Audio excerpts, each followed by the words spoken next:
All right, welcome back. This is the Stache and Beard Show. I'm awesome Pistulka. This is Pilley. What's up, guys? Let's get into how our lifts were for the week, because Wednesday night is bench night. We just finished pulling with bands and reverse bands, and I fucking hate deadlift. I hate it so damn much. Okay, it's my worst lift. I'm not good at it. I'm always top of the fucking board when it comes to it. I know, like, but it's still infuriating because I'm like, I want to fucking climb. And I know what you mean. So, but still there. Yeah. Still hate the deadlift. Yeah.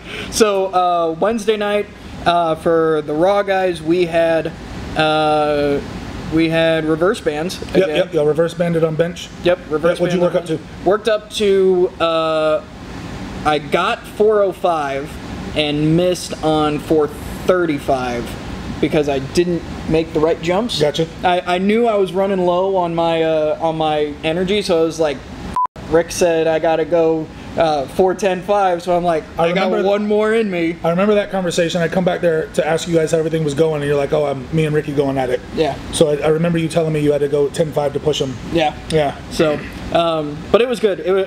Bench press is my favorite lift, which is apparently not for most people. Like, it changes. You know, you would think in the bro world, bench. Absolutely. You know what I'm saying? Yeah. In the powerlifting world, you do get a lot of that. People like me and you just hate the deadlift. Yeah. You know what I mean? But squat and bench are typically fan favorites in the powerlifting world. Yeah. Not so much in the bro world of LA Fitness or right. The deadlift is everyone's like on Instagram. Deadlift blows up on Instagram. You have. This is great to talk about later on too in another this versus this segment. But you have deadlift specialists the same way you have bench press specialists, and guys that have like put a lot of time and effort, and girls into the deadlift to become a specialist at it. And then those people that are just built perfectly for whether they're a sumo or a conventional puller, they're built great for it. And then there's guys like me and you are just like, fuck this shit. Yep. This lift, we got to do it. I guess I'm gonna go bench press and squat. Yeah. Leading this, talk about what fucking bugs you. Push pulls. Why is there not a squat pull fucking federation or a lift at a meet? Yeah. Why is it deadlift only, bench only, and then push pull? I would really like to know why there's no squat push. Yeah. Absolutely. Like, what about the motherfuckers that are just built well to squat? The same way you have motherfuckers that are built well to deadlift, and we put the two together. I would like to do a squat push event. Maybe at our meet there, we're talking about holding it in November, end of October, November. Yeah. Maybe I'll talk to RPS and see if we can do just a squat push. Let me tell you, groundbreaking. We would be the only one. We would be the only federation, only gym, I think, that threw a competition that had a squat push. Because you always have squatters, both raw and gear, that go out and put up a phenomenal fucking number. Yeah. And then they'll take a token bench and deadlift to secure that squat. Yeah. So it's either, like a 135 or 225 bench and deadlift, and that way to secure that big squat. But never, hey, I'm just gonna go squat and bench. Yeah. So anyway, my little rant for you. It's good. Yeah. And then for deadlifts, we did reverse bands against the thick ass bands. So yeah, we had thick grays today. We looped them up a little differently. I know you guys can't see it here. We looped them differently this time. Me and Buddy took a look at it 5 weeks. We did them from the very top, and so it wasn't a full deload into your hands. Today, the way we set them up, big pop off the floor, but then it was all you from about mid-thigh, mid-knee up to lockout. Yeah. So it hit a couple people differently today. Learning how to lock out if your lockout strength, glute strength, low back strength is weak there. Yeah. This was supposed to bring that out. So whatever number people thought they got last time. And it brought it out. Yeah. Whatever number people thought they got last time 4 or 5 weeks ago. Yeah. Don't be butthurt that you didn't get that today. We set it up differently on purpose. Yeah. To let the bands deload, and you had to work at the top. So found a lot of people. Once we hit that magic number, glutes and low back, they were done. They weren't locking out. So we go from there and target those. I hit 515, which I was happy with, but it's deadlift, so I'm not that happy about it. You had 2 hundos and a wheel. 200? No, I had 2 hundos, quarter, 10. Okay. 2 hundos and a wheel was 535. I saw you take that stab. Yeah. I tried it, and I got it above my knees, decided, oh, let's try and strongman this. And then it sat there and I was like, all right. So funny hearing you say that because, you know, talking about differences in sport, strongman you're allowed to hitch. Yeah. And in powerlifting we're not. Right. And I was making a comment to somebody, you know, about differences when we're over here. Yeah. You're as of right now, and Ray, but you as of right now, the one that dabbles most in strongman. Yeah. So I'm okay with the hitch. If anybody out there on your TikTok channel wants to talk some bullshit about why you may or may not hitch, which we'll get to later, but I'm talking about it now. Yeah. Oh, why is this motherfucker hitching? Because it's allowed. Yeah. Okay. If Rick or, you know, Tara or me or a buddy, if we would start to hitch, it'd be like, no, just let the lift go. Yeah. You have different rules per your sport, so you know you get to do a little bit of extra work or some, I don't know, some illegal work, whatever the word is you want to use. Yeah, you know, you get to hitch. We don't. It's a different technique. Different technique, different sport. So your sport allows it, ours doesn't. So we don't train it. Yours does allow it, and how you hitch a deadlift, dude. You know, it'll either make or break. You know, it might get you an extra couple of reps and set you up in different rankings. So I was making a comment to somebody. Oh, you know, Austin gets to hitch, you don't, and whoever it was over there on the rag I was talking about. So, but yeah, but not bad. I mean, it's still 515. What's your best pull from the floor? 465. Okay. So and a full deload of 515 from above the knee into lockout. Yeah. So we know, you know, we need to work on that area on you. Yeah. Okay. So we overload some rack pulls. You know, we keep working glutes and low back. You know, you'll have it in no time. Absolutely. You know. What about you? How was your week? So we took chains on Wednesday. Yeah. Tried to go get a double. And so the idea with chains, we're working overload. You know, so I think we had 90 pounds of chains at the top, and then it gets lighter as we go lower. So the idea, we're trying to work lockout strength from the boards. And the idea, still staying with the same 865-ish number I have for the last 2 weeks. We took a single, went to break to go get the second, and the guys had taken it from me. Love it, great job, because the second one would not have gone. Yeah. You know, in my mind, I'm like, we're doing this. Fuck it, if he dies, and I would have died. And, so, good job on the guys for taking it. I, like you, also hate the deadlift, so fuck today. But I took a 675 pull. Didn't think I had 725 or 715 in me, so I made a smaller jump to 7. Smoked it, and then I was like, fuck it, let's go 720, and then didn't have it. So maybe play my cards a little differently, you know, next 2 weeks. Yeah. And so we'll be able to, we'll see if I can get that done. Yeah. But so good week, but I hate the deadlift. Dude, yeah. I've hated it my entire. But you know the adage, that which you hate, need to work more at. Absolutely. Which back in the day was back day for me. I fucking hated back. Yeah. I would squat, I would bench, I'd do triceps, biceps, things like that, even though I hated biceps.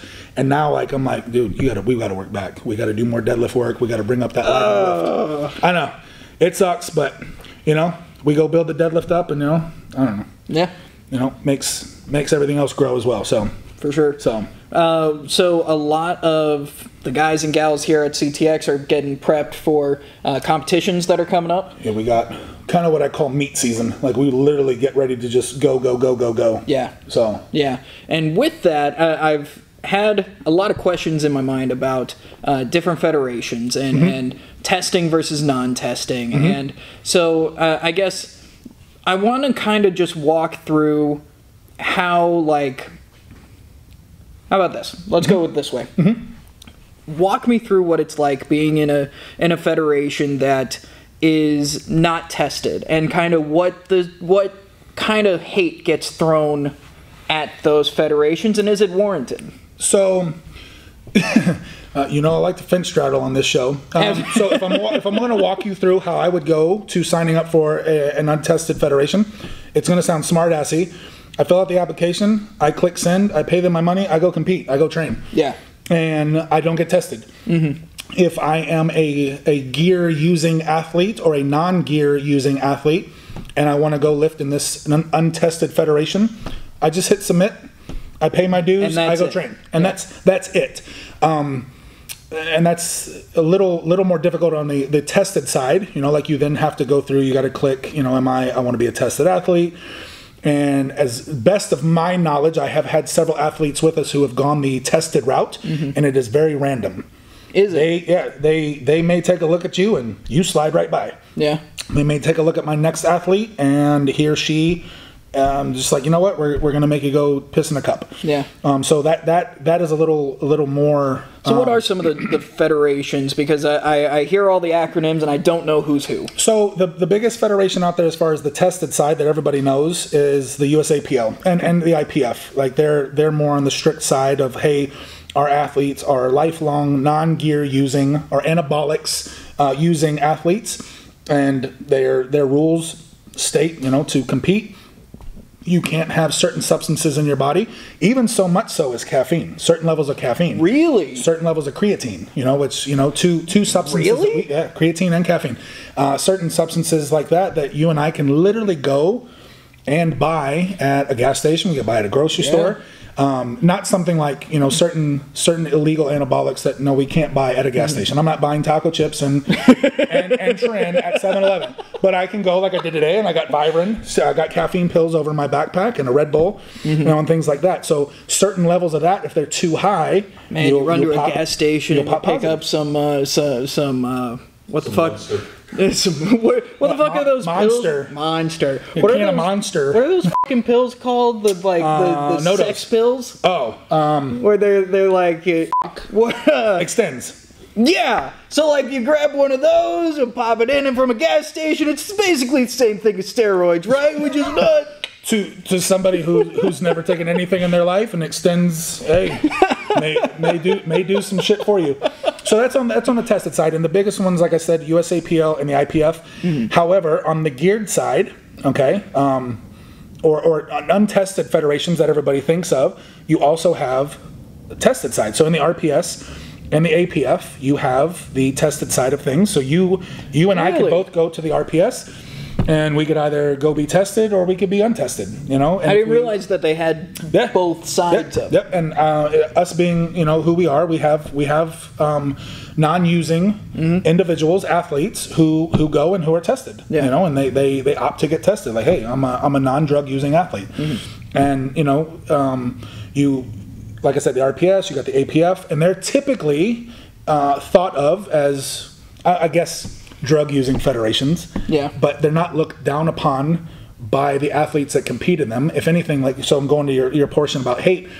There are the people out there who are the lifelong non-using individuals who may not go to the APF or the RPS because they think it's just laden with illegal drug-using athletes. Right. And they're wrong. But good luck changing their mind.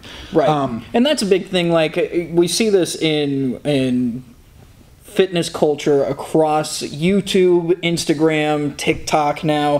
Like the go-to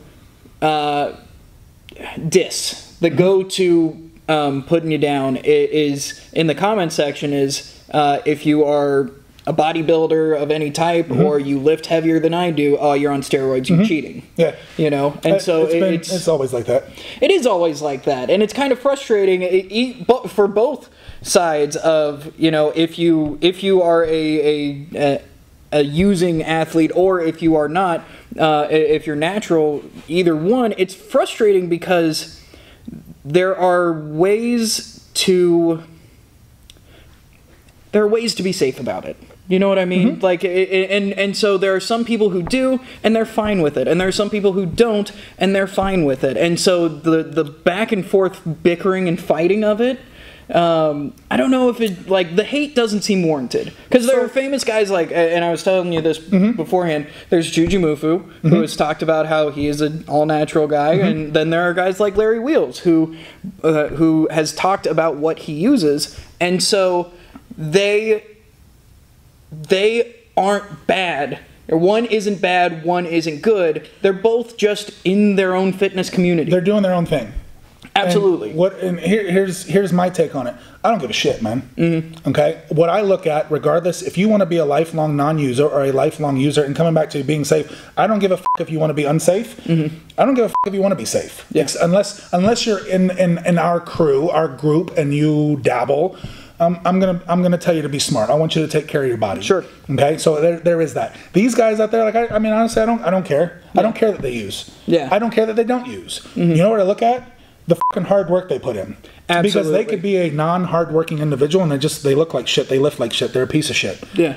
But on the flip of that, you have dudes who take, and it's like everybody denounces their hard work. It's like, oh, it's just the steroids, you know? So kind of leaning into, you know, the gear that we talk about. Oh, it's the gear does the work for you. Oh, the steroids do the work for you. They don't look at the amount of time that you've put into the sport. They don't look at the hours and the weeks and the months and the training and being strategic and being smart and reaching out to coaches and, you know, doing all that stuff. They just, you know what, oh, fuck Austin's been lifting for whatever, steroids. Right. Oh, you know, like it wasn't your 535 attempt. It wasn't your fucking 505 minute. It wasn't your work that you've put into your numbers. It was the steroid. So, and people they look at that. They don't look at you doing hard work or being a hard worker. Right. They just see, oh, well, you take steroids, so it don't fucking matter. And for anyone to get that's garbage. Absolutely. And for anyone, you know, to get to a level of where for anyone to get to a level to where you get a comment that says you're on steroids, or for anyone who gets a comment that says, why the fuck are you doing this? You know, anything like that. The way you get to a point where you get those comments is you had to put in a fuck ton of work to be impressive enough. Apparently, except for you, because you've got. I look at it, you know, and this could make or break a person. The way that you would look at some of your comments, other people may not be able to take that and like, oh, you know, fuck this, I'm done lifting. Right. You know, other people use that and be like, you know what, motherfucker, like you thought this was bullshit. Wait till you see me get stronger. Wait till I always bring it back because you're 18 inch deadlift. Wait till you see me fucking pull 7, pull 8. You know what I'm saying? So I don't let if you came at me and said, oh, steroids, I'm like, hey, all right, well, I must be doing something impressive. Right. For you to get so butthurt. Yeah. You know, like, you know what I mean? Like whether they're board presses. You know, they're not real bench press yet. But my 865s, if my 865 bothered you that much, that you have to comment about my lift or about, oh, it's because of steroids, then I'm doing something right. Absolutely. You know what I mean? Yeah. To kind of flip on that, for the people that either this means something to, or the sport means something to, or, you know, they're just as a hard worker, we don't talk about it. It's not like we sit in the corner and discuss steroid cycles. Right. And we don't discuss, you know, that type of stuff. We don't look down at each other. We don't look up at each other. You know, other than that, you know what we look at? The fucking lift. Yep. You know, are you getting stronger? What you do when you come in and building each other up. It's not about tearing you down. So you know what? Like when you posted your 18-inch deadlift, hey, I wrote it for you to do. So, but I'm not gonna be like fucking steroids, like right. But I also didn't look at it and be like, man, you know, if he just upped the dose, or if he would just have partaken. Right. I don't look at that. Absolutely. But that's somebody who kind of an open mind, which I wish a lot more people out there would have. And the group of people we're surrounded by in all the sport, you know, they're open-minded individuals. They would not try to tear you down. Yeah. Instead, they wouldn't be like, oh, that motherfucker's using, or, oh, hey, this, you know, just be like, hey, bro, I noticed, you know, if you had pulled the bar in on your right side, or, hey, I see your shoulders round, let's build it upper back. Yeah. Build you up instead of like trying to tear you down. On, oh, he's a user. No, he's not. You know what I mean? Like, he's just pulling an 18-inch deadlift. Yeah. Jesus, man. Like, absolutely. You know, so I don't know where I got off topic, or what, if we're even still on topic. But as far as the federations go, you know, and the lifts, if you want to be a tested guy or a non-using guy, and you want to go lift in an untested federation, have at it, man. Yeah, have at it. Don't come in there and walk up to us and be like, I'm tested, I'm a non-user. We're not going to care. Yeah. We're just going to be like, hey, bro, all right, cool. What do you want on the bar? We're warming up. You know, we're not going to look down at you. Don't be an asshole about it. Yeah, that's the other thing. Don't be a douche. But also to that, you know, don't be that guy that's coming over and be like, hey, man, I just got done injecting in the bathroom. Yeah. 40 milligram. Okay, cool. Right, cool. You got a little powder on your nose. You're up. You know, maybe wipe that. You know, but you know, we just want to lift. You know, we're in rotation. We're trying to warm up. So, you know, you want to be a legit guy in a non-tested federation. Fine, cool. We just want to lift. We just want to, you know. Are you a cool dude? And that's one thing I've noticed within this community, at least down here in Central Florida, is that it is very much, we're all trying to build each other up. There might be, nobody gives a shit. Yeah. Nobody cares what you run. Nobody cares that you don't run. You know what I mean? I'll tell you what I think gets more of a gripe out of anybody is when you're a known user lifting in a tested federation, bullshitting your way. Oh, I think that sets a lot of people. It's just like, come on, man. Like, you're fucking lying. Right. Like, just fucking, but those people, for those that do that, nine times out of 10 are just because they think that they're going to be stronger and they're going to go over here and win. Right. You're at a local meet, man. Like, don't be afraid of coming over here and getting better and getting pushed and getting tested and getting motivated to be a better you. Like, yeah. Like, I don't know. So, yeah. No, I get that. I totally get that where, like, it just, if you're, whatever you're doing, be honest with it and move on. Yeah, like I think we talked last week about on the which gym for you. Yeah. And I tell you, some people come in about being scared. Yeah. Some people think they can't live with this because they don't use drugs. Yeah, we don't care. No, we don't care. I don't give a shit if you don't even take Tylenol for pain. Great, you're up. Your squat is loaded. Okay, you're on the board. You're up. Yeah, get up. That's all we care about. So even our guys in here, like if they use and they don't use, they don't broadcast it because we don't give a shit. Absolutely. We just want to lift with you. We just want, I just want you to help me load the plates. I just want you to get the barbell off my chest on a fail. I could give a shit less if you're taking steroids or not, but per the federations, they do care. If you as a lifter do care, then there are places for you. Yes, there absolutely are. Yeah. But also as a tested lifter, don't be afraid to go to the untested sides. Because you may actually outlift those people who are on. Sure. Because of your hard work and because of how you program yourself and how you train. Yeah. So don't miss out on some of that stuff is what I would tell you. Yeah. Don't just always stay to the local meets or the USAPL stuff. Go push your boundaries in the APF and to the RPS and IPF and all these other these letters federations. It's all about because you pushing yourself could further. be better than the people there and walk out with a win or walk out with a chance to go prove yourself at a higher competition. So hell yeah, that's my take on that. Yeah, hell of a take, let me tell you. All right, when we come back, so basically that entire segment was the comments, but I had a TikTok blow up, and we're gonna look at some of the comments, and we're also gonna open up some of these bad boys. So stick around. Real baseball cards, motherfuckers, not stickers. That's right, stickers. Thanks, Walmart. If you're listening to the podcast, keep it here. If you're watching on YouTube, we'll see you on Friday. See you guys.